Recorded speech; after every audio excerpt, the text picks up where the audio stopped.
한때 공직 생활하는 게 큰 영예였습니다. 노량진 학원가에는 자리가 없고요.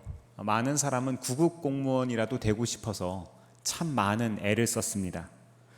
하루에 12시간 공부해야 붙는다고 해서 사람들이 스탑워치를 켜고 공부하던 학생들도 있었어요. 잠깐 다른 생각하면 스탑워치를 끄고요. 그 잠깐 다른 생각하는 게 끝나면 다시 스탑워치를 켭니다. 하지만 요즘 주변을 보면은요, 더 이상 아닌 것 같아요. 공무원 하겠다는 학생들이 얼마 없습니다. 현직자들도 민간 이직을 희망합니다. 이 공직 인기가 하락한 것은요, 단순한 직업 선호도 변화에만 영향을 미치는 게 아닙니다. 이 공공 서비스의 질이 떨어진다는 게 더 큰 문제입니다. 이 피해는 고스란히 우리 국민들에게 돌아가기 때문인데요. 이 사회, 행정, 복지 서비스, 또 교육까지 이 모든 것들을 담당하는 사람들의 역량이 떨어지면 이 피해는 고스란히 우리 시민들에게 돌아갈 수밖에 없습니다. 이미 이 공공 서비스 질적 악화가 사회 곳곳에서 발견되고 있습니다. 물론 이것이 얼마나 연관관계가 있을지 모르겠습니다만 지난 한 주 동안 우리 수해 때문에 여러 몸살을 앓고 있죠. 많은 어려움도 겪고 계시고 정말로 참담한 그런 일들 때문에 누구에게 말조차 하지 못할 만큼 큰 고통 중에 계시는 분들도 있는 줄로 압니다. 또 일례로 이 공직 가운데 교사는요, 이 높은 고용 안정성과 사회적인 지위를 가졌기 때문에 많은 사람들이 선호했어요. 이전에는요, 제가 한참 학교 다닐 때만 해도 교사들은요, 이 스카이 학교에 못지않은 그런 지망률과 그리고 선호도를 보였습니다. 근데 요즘엔 그렇지가 않다고 해요. 한 고등학교에서는 아찔한 상황이 벌어졌다고 합니다. 1학년 담임 선생님이 학기 중에 갑자기 학교를 그만두시게 되어서 새로운 선생님이 오시게 되었는데 이 해당 반 학생들의 생활 기록부가 모두 누락될 뻔했대요. 이 무슨 소리냐? 선생님이 사직한 때가 하필 이 생기부를 작성하는 기간이었는데 이 후임 선생님이 그때가 생기부 기록 주간인 줄 몰랐던 거예요. 인수인계가 제대로 되지 않고 선생님이 그것에 대한 아무런 감각이 없었던 거예요. 챙기지 못했습니다. 학생들 모두 다 생기부를 받지 못해서 큰일 날 뻔한 거예요. 국민 생활과 맞닿아 있는 사회복지 서비스 분야도 비슷합니다. 사회 취약계층의 경우 복지 공백이 자칫 이 생존의 문제까지 나아갈 수 있죠. 하지만 현장에서는 과중한 업무량 때문에 혹은 이 관리자들의 역량의 문제 때문에 이것이 감당이 안 되는 경우들을 종종 찾아봅니다. 과중한 시달만 하니까 업무 처리가 형식적이 될 수밖에 없고 그냥 보여주기식 일 처리가 될 수밖에 없어요. 이런 상황에 업무 인수인계도 제대로 이루어지지 않습니다. 한 커뮤니티에 올랐던 글을 제가 본 적이 있는데요. 자기가 신규 공무원이 돼서 이제 임용이 돼서 들어갔는데 이전에 이 보직에 있었던 사람의 어떤 업무를 어떻게 했었는지 아무도 모르는 거예요. 인수인계를 받은 게 없어요. 그냥 컴퓨터 하나 받았습니다. 옆에 있는 사람들한테 업무를 물어보니까 그 사람이 업무에 대해서 전혀 알지 못하는 거예요. 내 일 아니라는 거예요.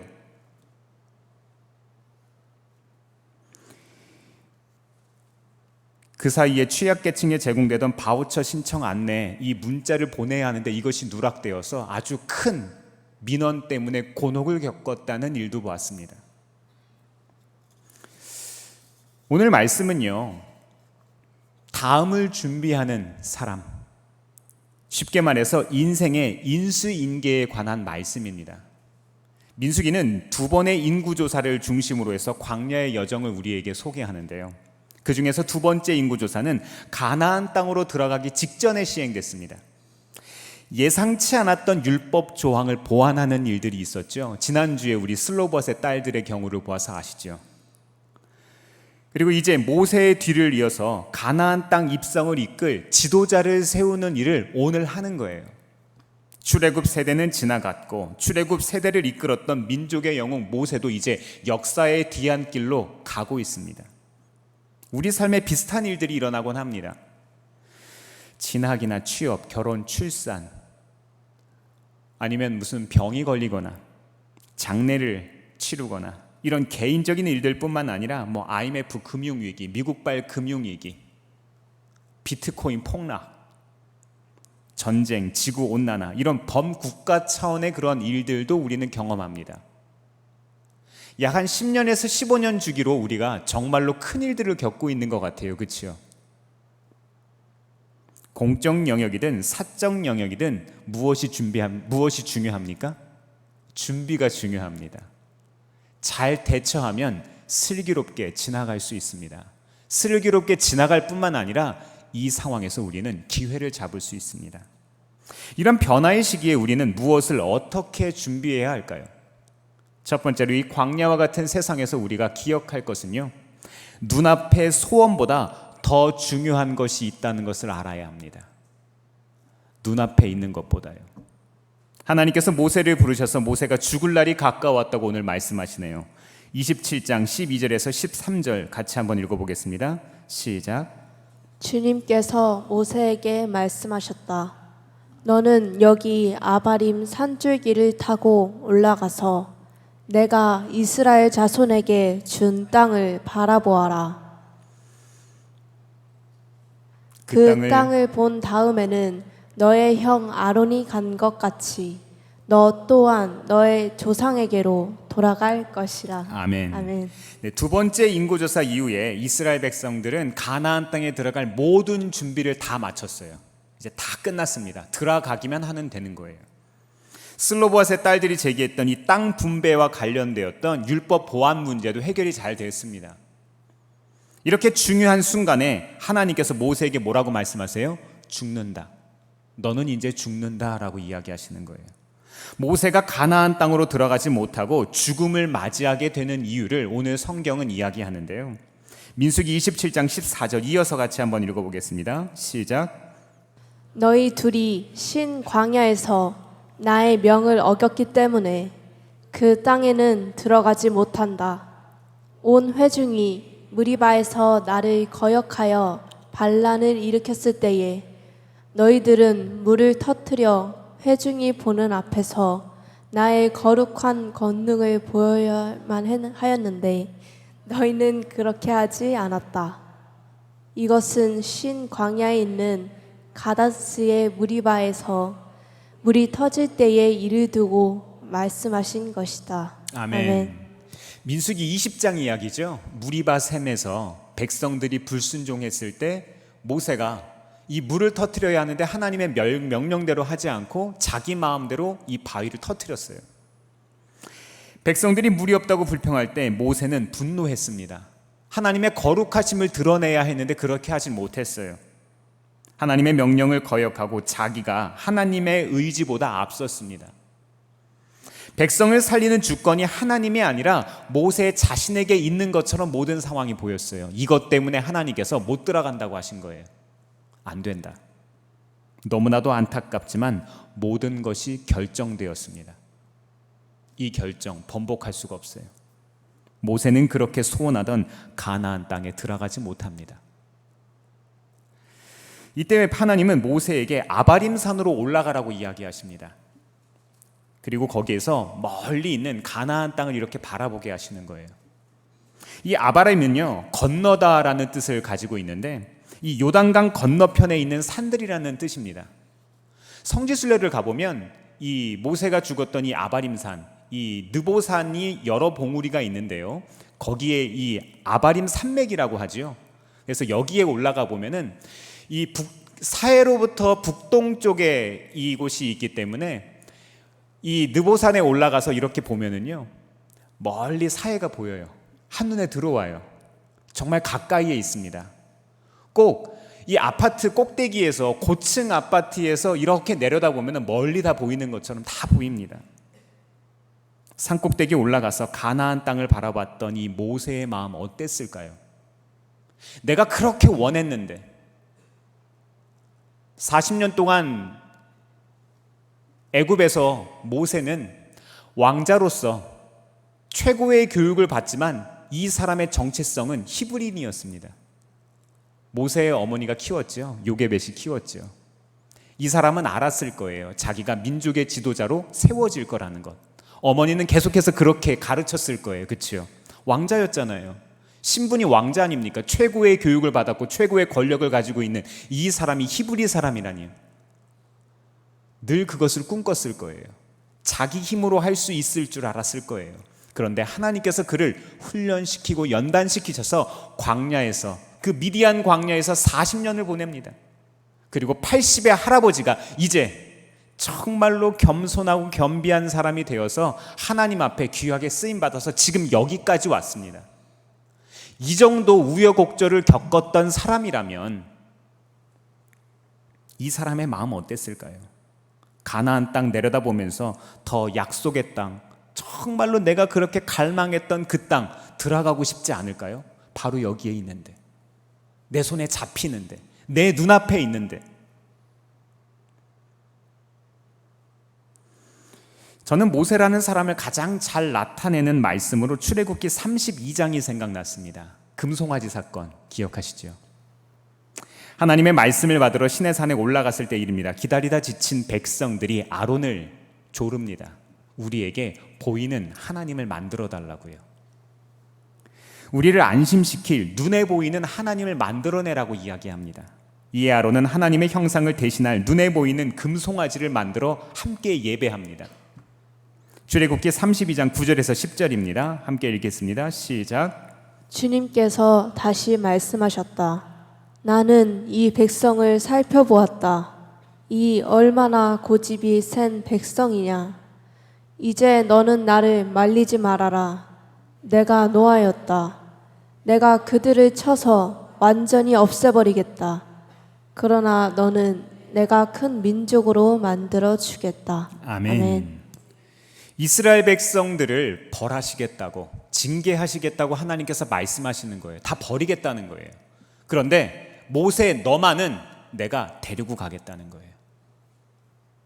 우리는 이런 상황이면 어떡합니까? 네, 하나님 좋아요.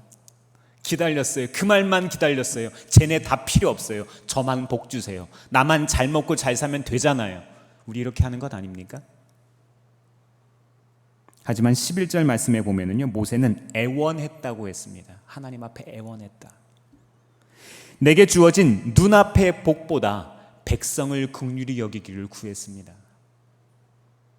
나의 어떤 안위나 나의 어떤 행복만이 아니라 우리 모두의 행복과 안위가 중요했던 거예요. 네, 그렇습니다. 하나님의 사람은요, 눈앞의 소원보다 더 중요한 것이 있음을 아는 사람입니다. 모세에게 가장 중요한 건 무엇이었습니까? 여호와 하나님, 하나님이셨어요. 모세의 사명은 어떻게 해서든지 이 하나님과 백성들을 이어주는 거예요. 어떻게 해서든 관계 맺고 싶어 하는 거예요. 이런 모세에게 가나안 땅은 허락되지 않았지만 하나님의 나라는 허락됐습니다. 모세는 눈앞의 소원을 가지는 것보다 하나님 자체를 더 귀하게 여길 줄 아는 사람이었습니다. 한 가지 더 생각해 볼 게 있어요. 민수기는요, 이 모세 오경은 우리가 일반적으로 모세가 기록했다고 알려져 있죠. 그런데 모세는 왜 자기의 오점과도 같았던 이 무리바 사건을 성경에 기록했을까요? 자기가 실수한 거 아니에요. 이 실수만 없애버리면 모세는 완벽한 사람 아닙니까? 왜 이것을 기록했을까요? 안 써도 되는데 왜 굳이 기록했을까요? 자기가 불순종했던 과거를 통해서라도 이스라엘 백성들이 그 실수를 통해서라도 배우길 원한 겁니다. 실수를 통해서 우리는 하나님께 나아간다는 것, 우리는 잘못을 통해서도 결국엔 하나님께서 우리의 삶을 이끌어 가실 거라는 것, 이것을 모세는 백성들에게 알려주고 싶은 거예요. 위대한 지도자 모세의 퇴장은 하나님 나라의 참된 지도자는 오직 새로운 출애굽을 만드실 예수 그리스도만으로 된다는 것을 또한 알려주는 겁니다. 사랑하는 성도 여러분, 우리 눈앞의 소원보다 더 중요한 것들이 있습니다. 우리가 바라는 것들보다 더 중요한 것들이 있다는 거예요. 물론 살아가며 필요한 것들 많이 있습니다. 하나님께서는요, 우리 필요를 아시고 공급하는 분이세요. 우리가 믿음으로 구하면 하나님께서 우리의 쓸 것들을 공급해 주시는 분이세요. 금도 내 것이고 은도 내 것이라고 주님께서 말씀하셨잖아요. 하나님 나라의 창고는 마르는 법이 없습니다. 믿음으로 구하시기를 바랍니다. 당연히 그것들을 소유하고 누리는 것도 하나님께서 기뻐하세요. 하지만 우리가 꼭 기억할 게 있습니다. 눈앞에 보이는 것에 빠지다 보면 더 중요한 것을 놓칩니다. 우리의 욕심 때문에 그것이 우리의 삶의 모든 것들을 가리워버리고 맙니다. 이 시간 우리에게 모세와 같은 중심이 회복되기를 바랍니다. 두 번째로 이 광야와 같은 세상에서 살아갈 때 우리가 기억할 것이 무엇이 있겠습니까? 끝까지 사명을 감당해야 합니다. 언제까지요? 끝까지. 모세는 더는 가나안 입성을 하나님 앞에 고집하지 않습니다. 생각해보면 백성들이 저질러온 죄에 비하면 모세의 죄는 가벼울지도 몰라요. 하나님께 간구하면 용서받고 들어갈 수 있을 수도 있습니다. 그렇죠? 하지만 그는 하나님께 생명 연장을 간구하지 않았습니다. 생명 연장을 간구해서 받았던 사람, 대표적인 사람 누구죠? 히스기야. 그런데 그의 말년이 어떻게 되었습니까? 우리는 다 알고 있지요. 사랑하는 성도 여러분, 병고침 받기를 바랍니다. 부유하기를 바랍니다. 우리가 이 땅에서 하나님께서 주시는 모든 것들을 누리기를 바랍니다. 그러나 그것들에 우리가 빠져 있다 보면은요, 결국에는 우리는 죽는다는 걸 몰라요. 결국에는 그것이 우리에게 근본적인 게 아니라는 것을 모릅니다. 모세는 하나님께 생명 연장을 기도하지 않았습니다. 모세의 기도는 어떤 것이었습니까? 27장 15절에서 17절 같이 한번 읽어보겠습니다. 시작. 모세가 주님께 이렇게 아뢰었다.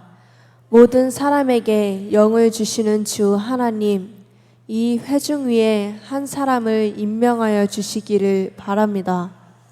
그가 백성 앞에서 나가기도 하고 백성 앞에서 들어오기도 할 것입니다. 백성을 데리고 나가기도 하고 데리고 들어오기도 할 것입니다.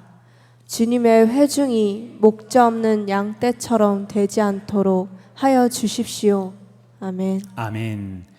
하나님께서 모세의 죽음을 예고하시니까 모세는 적극적으로 하나님 앞에 기도하고 있습니다. 우리라면 내가 가나안에 들어가게 해달라는 기도가 나와야 할 텐데 모세의 기도는 그게 아니에요. 이스라엘 민족에게 꼭 필요한 후계자를 세워달라는 기도가 나오고 있습니다. 개역개정 본문은 여쭈었다고 말하는데 이 단어에는요, 강력한 의지가 포함되어 있습니다. 모세는 후계자를 세우는 일에 강한 의지를 가지고 있었다는 거예요. 먼저 모세는 하나님을 모든 육체의 생명의 하나님으로 고백을 하는데요, 여기서 번역된 생명이라는 단어는 루하흐라는 단어예요. 이 생기, 영, 혼이라는 뜻을 가지고 있습니다. 이 표현은 고라의 반란 사건 아시죠? 이 반란 사건 때 모세가 사용했던 표현입니다. 고라와 다단 아비람이 반란을 일으켜서 하나님께서 이들 온 회중을 다 쓸어버리다고 이야기를 하셨을 때 이 표현을 모세가 사용했습니다. 이때 모세는 하나님의 주권적인 은혜를 강조하기 위해서 이 르하우라는 말을 사용을 했는데요, 따라서 이 말이 사용된 의미는 하나님은 모든 육체를 다스리시는 분으로서 하나님의 영으로 인도받지 않는 육체에겐 생명이 있을 수 없다는 것을 의미합니다. 다시 말해서 지금 모세는 자기에게 예고된 이 죽음에, 그리고 더불어서 합당한 지도자가 백성에게 세워지지 않으면 이스라엘 공동체에 얼마나 치명적인 결과가 생길지 걱정하고 있는 거예요. 생명의 주관자이신 하나님께서 다스려주지 않으시면, 하나님 중심적인 지도자가 세워지지 않는다면, 하나님 중심적인 민족이 되지 않는다면 이 민족의 앞날이 걱정이라는 거예요. 이어서 모세는 지금 한 사람을 회중 위에 세워달라고 간구합니다. 모세가 생각하는 후계자, 이 사람은요, 이스라엘 백성 중에 출입하는 사람이래요. 이 지도자가 백성들 앞에 출입한다는 것은 어떤 뜻을 가지는가 하면은요, 이 전쟁을 수행하는 강력한 지도자가 되어야 한다는 말이에요. 이제 가나안 땅으로 들어가는 시점에, 이 시점에 무엇이 가장 중요합니까? 전쟁 수행 능력이 가장 중요한 거예요. 그렇죠? 가나안 정복 전쟁 해야 될 거잖아요. 그렇죠? 이런 지도자가 세워져서 여호와의 회중이 목자 없는 양과 같이 되지 않게 해달라고 기도합니다. 다윗은 시편 23편에서 선한 목자에 대해서 이렇게 이야기합니다. 내가 비록 죽음의 그늘 골짜기로 다닐지라도 주님께서 나와 함께 계시고 주님의 막대기와 지팡이로 나를 보살펴 주시니 내게는 두려움이 없습니다. 사랑하는 성도 여러분, 하나님은 우리의 선한 목자 되십니다. 우리의 목자 되신 하나님께서요, 우리를 인도하세요. 우리가 하나님을 인생의 목자로 믿기만 하면 하나님께서 인도해 주세요. 꼭 이 고백대로 되기를 바랍니다. 그런데 우리가 먼저 기억할 게 있어요. 모세에게는 눈앞의 소원보다 더 중요한 것이 있었다고 했죠. 오늘 모세의 이야기는요, 우리에게 사명을 일깨워 줍니다. 우리의 사명은요, 믿음의 공동체를 세우는 거예요. 믿음의 다음 세대를 길러내는 거예요. 우리 가정, 우리 학교, 우리 직장, 우리 친구들 모두가, 우리 공동체 모두가 믿음의 사람들이 되기를 바랍니다. 여호와의 회중이 목자 없는 양과 같이 되지 않게 해달라고 우리는 기도해야 합니다. 끝까지 이 사명을 감당하시기를 바랍니다. 세 번째로, 광야와 같은 세상에서 살아갈 때 우리가 기억할 것이 무엇이 있겠습니까? 믿음의 다음 세대는요, 하루아침에 세워지지 않습니다. 사람을 길러내는 거는요, 참 어려워요. 저는요, 아기들을 참 좋아해요. 근데 동물 아기들도 좋아해요. 이 아기들이 너무 예뻐요. 그래서 저는 가끔 그런 기도합니다. 하나님, 제가 나중에 좋은 임지로 가게 되거든 아기들이 많은 곳에 갈 수 있게 해주세요. 저는 그렇게 기도해요. 민수기 27장 18절에서 19절 말씀 같이 한번 읽어볼까요? 시작. 주님께서 모세에게 말씀하셨다. 너는 눈의 아들 여호수아를 데리고 오너라. 그는 영감을 받은 사람이다. 너는 그에게 손을 얹어라. 너는 그를 제사장으로 엘레아살과 온 회중 앞에 세우고 그들이 보는 앞에서 그를 후계자로 임명하여라. 아멘. 이스라엘 백성을 향한 모세의 간절한 기도에 하나님이 응답하고 계십니다. 본문 말씀 읽다 보면은요, 눈에 띄는 게 하나 있어요. 말씀을 집에 가서 한번 읽어보세요. 모세의 감정 변화가 없어요. 모세가 이랬다 저랬다 하는 마음이 전혀 없습니다. 슬퍼하거나 거절감을 느낄 만도 한데 전혀 그런 모습이 나오지 않습니다. 담담하게 모든 것을 받아들이고 있어요. 오히려 모든 것을 알고 있었다는 듯이 모든 것을 당연하게 여기고 있습니다. 죽음이 예고되었을 뿐 모세에게는 아직 할 일이 남아 있었기 때문입니다. 비록 하나님께서는 모세가 여호수아를 자신의 후임자로 세우실 것이라고 말씀하셨는데도 모세는 지금 내가 해야 할 일들을 묵묵히 감당하고 있어요. 지금 하나님은 후계자로 여호수아를 세우셨지만 사실 여호수아는요, 오래전부터 훈련받아온 사람이에요. 아시지요? 여호수아는요, 하루아침에 생긴 사람이 아니에요. 출애굽 전반부부터 여호수아의 이름이 등장합니다. 출애굽기 17장을 보면 아말렉과의 전투에서 이미 군사 지도자로 있었습니다. 그리고 여호수아는요, 모세가 십계명을 받을 때에도 심지어 아론과 제사장들도 올라가는 것을 거절하고 자기들이 백성들이 밑에 있는 진에 거하는 것이 더 좋아서 자꾸만 내려갔어요. 그런데 이 여호수아는 모세 옆에서 자리를 지켰습니다. 하나님의 임재에 그 의미를 아는 사람이었어요. 하나님과 동행하는 법을 아는 사람이었습니다. 가나안을 정탐할 때도 여호수아는 에브라임 지파를 대표해서 정탐꾼으로 갔고 돌아와서는 갈렙과 함께 긍정적인 보고를 했던 유일한 사람들이었어요. 여호수아는 이미 후계자 수업을 차근차근 받아왔습니다. 우리의 삶이 어렵다고요? 우리의 삶이 고난 중에 있다고요? 하나님께서는 그렇게 차근차근 우리의 삶을 훈련하십니다. 하나님은 눈의 아들 여호수아를 그 안에 영이 머무는 자로 소개하세요. 여기서 영이 머문다는 의미 우리가 더 이상 설명하지 않아도 아시겠죠. 하나님의 성령에 감동된 사람, 하나님의 성령에 함께하는 사람, 성령님과 동행하는 사람, 그분의 음성을 듣고 그분의 뜻과 목적과 계획을 추구하는 사람, 이 사람이 여호수아였다는 거예요. 하나님의 영이 머무르는 사람은 영적 지도력을 가져야 합니다. 하나님은 모세의 후손이 아니라 하나님의 영이 머무는 사람을 세우셨어요. 모세의 후손을 세웠으면 안정적이었을 텐데 그렇지 않고 비전의 사람을 세우셨습니다. 하나님은 현상 유지가 아니라 하나님의 크기를 아는 사람, 하나님의 높이를 아는 사람을 세우셨어요. 여호수아는 모세와 함께 출애굽과 광야 40년의 여정을 오롯이 같이 보냈습니다. 가나안 세력들을 두려워하지 않는 사람이었어요.